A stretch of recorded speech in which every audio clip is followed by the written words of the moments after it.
नमस्कार विद्यार्थी मित्रांनो LLB 3 year and 5 year cap round 2 बाबत नवीन अपडेट आलेला आहे. तर मित्रांनो LLB 3 इयर आणि 5 इयरच्या सबसिक्वेंट राउंड्स म्हणजेच कॅप राउंड 2, कॅप राउंड 3 आणि इन्स्टिट्यूट लेवल राउंडचं फुल कॅप शेड्यूल आलेलं आहे आणि ऑप्शन फॉर्मच्या डेट्स देखील या ठिकाणी आलेल्या आहेत. आणि हा ऑप्शन फॉर्म आपल्याला केव्हा भरायचा आहे आणि हा ऑप्शन फॉर्म भरत असताना कुठल्या चुका टाळायच्या आहेत, विशेष करून ज्यांनी सध्या बेटरमेंट ऑप्शन निवडलेला आहे, त्यांनी काय करायचं आहे याविषयीची डिटेल माहिती आपण या व्हिडिओमध्ये पाहणार आहोत. मित्रांनो, व्हिडिओ महत्त्वाचा आहे. व्हिडिओ शेवटपर्यंत पहा. चॅनलला नवीन आला असाल तर चॅनलला सबस्क्राईब करा. तुमच्या मित्रांना व्हिडिओ शेअर करा. तर मित्रांनो, मी प्राध्यापक डॉक्टर वैभव इंगळे आणि तुम्ही पाहताय इन्फॉर्मेशन कट्टा.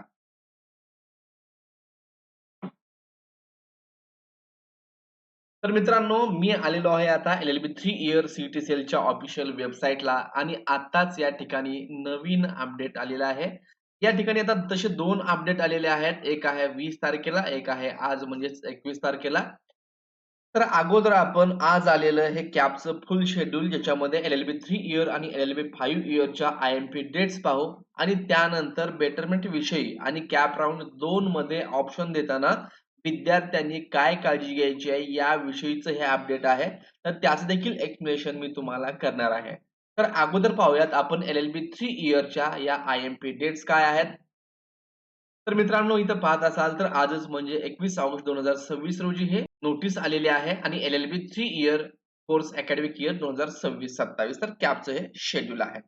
तर फर्स्ट कॅप राउंडचा आता या ठिकाणी तुम्ही पाहू शकता हे क्लोज प्रोसेस आपण डेट झाली समजूयात, कारण आता इथं सर्व अलोकेशन वगैरे झालेलं आहे. तर कॅप राउंड 2 मध्ये IMP डेट्स पाहू शकता तुम्ही. 23/8/2026 रोजी display of vacant seats for cap round second. कोणत्या कॉलेजला किती जागा शिल्लक आहेत, कॅटेगरी वाईज किती जागा शिल्लक आहेत याची माहिती आपल्याला समजणार आहे 23/8/2026 या रोजी.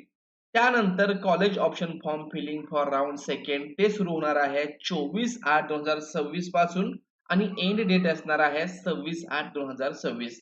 म्हणजेच 3 दिवसाचा कालावधी आपल्याला सेकंड राउंड साठी कॉलेज चॉईसेस देण्यासाठी असणार आहे. मग हा कॉलेज ऑप्शन कुणी भरायचा, सर्वांनीच भरायचा आहे का? ज्यांनी फर्स्ट कॅप राउंड मध्ये दिलेले ऑप्शन त्यांना सेम तसेच सेकंड कॅप राउंड मध्ये ठेवायचे असतील तर त्यांना पण ते भरायची गरज आहे का?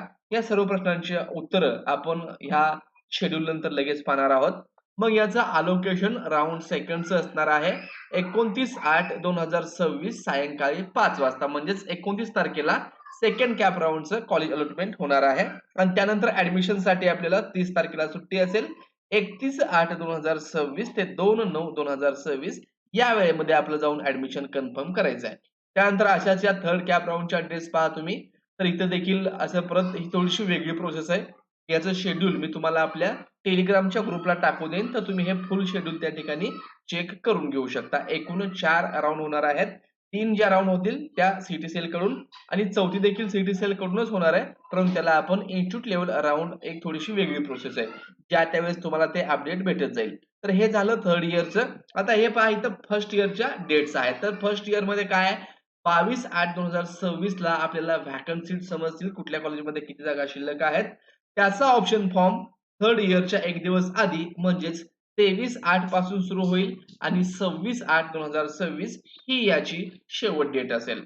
त्यानंतर अलोकेशन राउंड सेकंड साठी कॉलेज अलॉटमेंट 28/8/2026 सायंकाळी 5 वाजता समजेल की आपल्याला कोणतं कॉलेज भेटलेलं आहे आणि लगेच 29 तारखेपासून ते 1/9/2026 या वेळेमध्ये जाऊन तुम्ही कॉलेजमध्ये ऍडमिशन घ्यायचं आहे. याचं देखील परत कॅप राउंड थर्डचं शेड्यूल तुम्ही इथं पाहू शकता. या काही इम्पॉर्टंट डेट्स आहेत आणि त्यानंतर इथं इन्स्टिट्यूट लेवल राउंडची देखील डेट्स आहेत.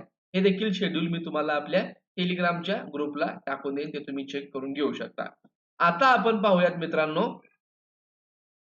ही जी नोटीस आहे त्याच्याविषयी आणि सेकंड कॅप राउंड मध्ये ऑप्शन फॉर्म भरताना काय काळजी घ्यायची आहे आणि कोण ऑप्शन भरायचे आहेत ते मी तुम्हाला थोडक्यात सांगतो.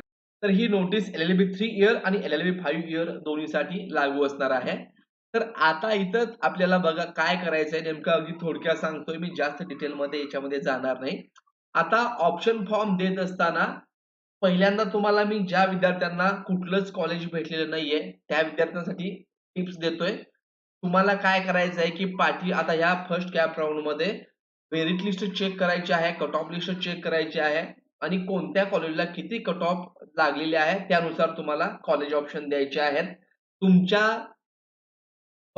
पेक्षा अतिशय हाय त्या ठिकाणी कट ऑफ लागली असेल, तर तुम्ही त्या कॉलेजला ऑप्शन द्या, परंतु त्याच्या भरोश्यावरती राहू नका. तुम्हाला त्याच्यामध्ये सेकंड कॅप राउंडमध्ये देखील लागण्याचे चान्सेस कमी आहेत. 2 ते 5 दरम्यान तुमचा जर पर्सेंटाइलमध्ये फरक असेल, तर तुम्हाला सेकंड कॅप राउंडमध्ये लागण्याचे चान्सेस असू शकतात. आणि दुसरी एक टिप, मॅक्सिमम ऑप्शन्स द्या. कारण तुम्ही जितके जास्त कॉलेज ऑप्शन द्याल, परंतु ते देत असताना तुम्हाला जर नंबर लागला सेकंड कॅप राउंडमध्ये आणि त्या कॉलेजमध्ये ऍडमिशन घेणार असाल तरच ते द्या. नसेल तर मी सांगतोय की मॅक्सिमम ऑप्शन द्या. तर तुम्ही उगाच 10, 20, 30, 50 टाकू नका. कदाचित तुमचा सेकंड राउंडमध्ये त्या दिलेल्या ऑप्शन पैकी एकाला नंबर लागेल आणि परत तुम्ही डिसाईड कराल की अरे, खूप माझ्या घरापासून लांब आहे, तर मी तिथं नको, मी घेणार नाहीये. तर असं करू नका.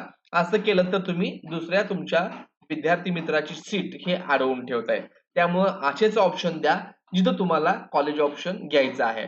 पण जर एखाद्या विद्यार्थ्याला वाटलं की हाऊ एनी कॉस्ट कुठल्याही परिस्थितीमध्ये मला एल-एल-बी करायचीच आहे, तर अशा विद्यार्थ्यांना माझा सल्ला असेल की जितके शक्य होतील तितके जास्तीत जास्त कॉलेज ऑप्शन द्या.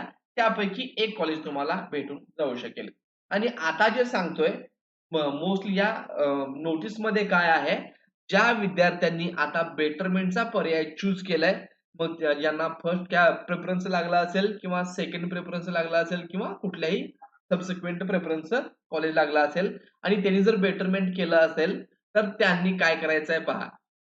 समजा तुम्हाला आता थर्ड प्रेफरन्स किंवा सेकंड प्रेफरन्स कॉलेज भेटलेलं आहे आणि तुम्हाला जर फर्स्ट प्रेफरन्स पाहिजे असेल, तर तुम्ही सेकंड कॅप राउंड मध्ये देत असताना ज्याला थर्ड प्रेफरन्स कॉलेज भेटलंय त्यांनी काय करायचं आहे की आहे तसं फक्त फर्स्ट, सेकंड आणि थर्ड असे 3च कॉलेज चॉईसेस द्यायचे आहेत. कारण चौथ्या, पाचव्याचा तुम्हाला काही उपयोग होणार नाहीये. तुम्ही त्या कॉलेजमध्ये घेणार देखील नाही. पण काळजी कुठली घ्यायची आहे तुम्हाला?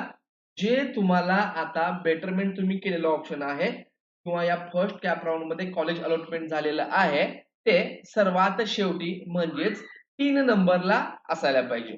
मग तुम्ही याच्यामध्ये चेंजेस करू शकता. समजा तुम्हाला वाटलं की आणखी नवीन कॉलेज याच्यामध्ये मला ऍड करायचं आहे. मी पहिल्या कॅप राउंडला 10 कॉलेज दिले होते. त्यापैकी मला तिसरं कॉलेज अलॉटमेंट झालंय. पण फर्स्ट आणि सेकंड हे जे कॉलेज आहेत त्याच्यामध्ये मला काढून दुसरे टाकायचे आहेत. तुम्ही दुसरे टाकू शकता किंवा तेच ठेवायचे असतील तेच ठेवू शकता.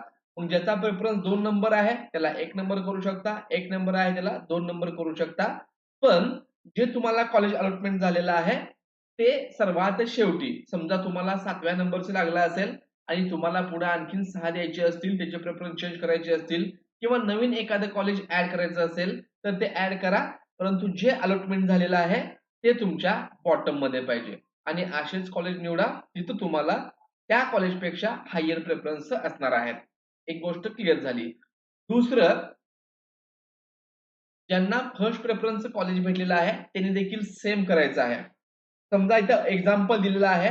एका विद्यार्थ्याने फर्स्ट कॅप राउंड मध्ये कॉलेज ए पहिल्या प्रेफरन्स साठी, कॉलेज बी दुसऱ्या प्रेफरन्स साठी, कॉलेज सी तिसऱ्या प्रेफरन्स साठी, कॉलेज डी चौथा आणि कॉलेज ई पाचवा प्रेफरन्स दिलेला आहे आणि फर्स्ट कॅप राउंड मध्ये त्याला सी म्हणजेच हे थर्ड प्रेफरन्स कॉलेज अलॉट झालं. मग आता काय होईल, जर त्याला कॅप राउंड सेकंड मध्ये त्यांनी काय करायचंय, त्याला इथे कॉलेज ऍड करता येऊ शकतात. जे डी चं प्रेफरन्स आहे ते त्याला 1 नंबरला टाकता येऊ शकतं, ए चं 3 नंबरला, ई चं 2 नंबरला असं करू शकता. परंतु आता अलॉटेड कुठलं झालंय तर कॉलेज सी. तर हे तुम्हाला सर्वात शेवटी म्हणजे 4 नंबरच्या प्रेफरन्सला ठेवायचं आहे. मग तुम्ही आता इथे टोटल 5 होते त्यातलं एक कट केलं म्हणजे याच्यामध्ये तुम्ही मॉडिफिकेशन करू शकता. आणि ज्यांना फर्स्ट प्रेफरन्स लागलेला आहे, समजा त्याला कॉलेज फर्स्ट प्रेफरन्स आहे, तर सेकंड राउंड मध्ये काय करायचं तुम्हाला, हे फर्स्ट प्रेफरन्स कॉलेज ए तुम्हाला इथं 4थ्या नंबरला नेऊन ठेवायचं आहे. जर तुम्ही 6 ऑप्शन देत असाल तर 6व्या नंबरला तुमचं हे ए कॉलेज अलॉट झालं असेल फर्स्ट कॅप राउंडला, तर तुम्हाला या ठिकाणी ते 6व्या नंबरला ठेवायचं आहे. फक्त एवढी काळजी घ्या. समजा आता दुसरं एक तुम्हाला आणखीन सांगतोय, तुम्हाला हे सी चं कॉलेज अलॉट झालंय, पण तुम्ही एक चूक करू शकता.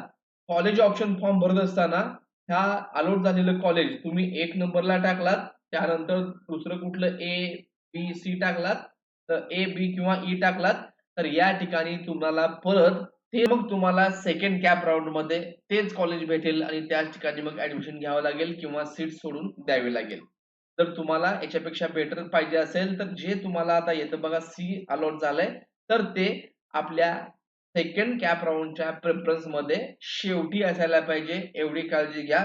आणि तुम्हाला जे याच्यापेक्षा वरची चॉईस आहेत त्याच कॉलेजला द्या. उगीच कुठलाही फापट पसारा दिलात, समजा तुम्हाला लागलेला आहे सी आणि तुम्हाला डी ला घ्यायचंच नाहीये, ई ला घ्यायचंच नाहीये, पण चुकून तुम्ही हे ई या ठिकाणी दिलात कुठंतरी किंवा डी दिलात आणि जर हे कॉलेज लागलं, तर परत तुम्हाला सी या कॉलेजमध्ये म्हणजेच फर्स्ट कॅप राउंड मध्ये जे कॉलेज अलॉटमेंट झालं होतं ते तुमचं कॉलेज ऑटोमॅटिक कॅन्सल होईल किंवा जर तुम्हाला तुम्ही दिलेल्या ऑप्शन पैकी कुठलंही मग 1 नंबरचं लागू द्यात, 2 नंबरचं सिलेक्ट होऊ द्यात किंवा 3 नंबरचं अलोकेशन होऊ द्यात. तिथं मात्र तेव्हा मात्र तुम्हाला ही तुमची सीट कॅन्सल होईल. ही सीट रिझर्व्ह केव्हा राहील? जर तुम्ही असे ऑप्शन दिले आणि सेकंड कॅप राउंडमध्ये तुम्ही दिलेल्या ऑप्शन्स पैकी कुठलंच कॉलेज तुम्हाला अलॉटमेंट झालं नाही, तर फर्स्ट कॅप राउंडमध्ये तुम्ही जे दिलेलं आहे कॉलेज, त्या ठिकाणी तुम्हाला जाऊन ऑलरेडी तुमचं ते रिझर्व्ह असतं. सेकंड कॅप राउंडमध्ये ऍडमिशन घेता येईल. तर मित्रांनो, ही काही बेसिक आणि खूप इम्पॉर्टंट अशी माहिती होती. तुम्ही सेकंड कॅप राउंड मध्ये फॉर्म भरताना याचा नक्की विचार करा. हा व्हिडिओ परत एकदा केअरफुली पहा. तुम्हाला समजून येईल कशा प्रकारचे ऑप्शन द्यायचे आहेत. धन्यवाद.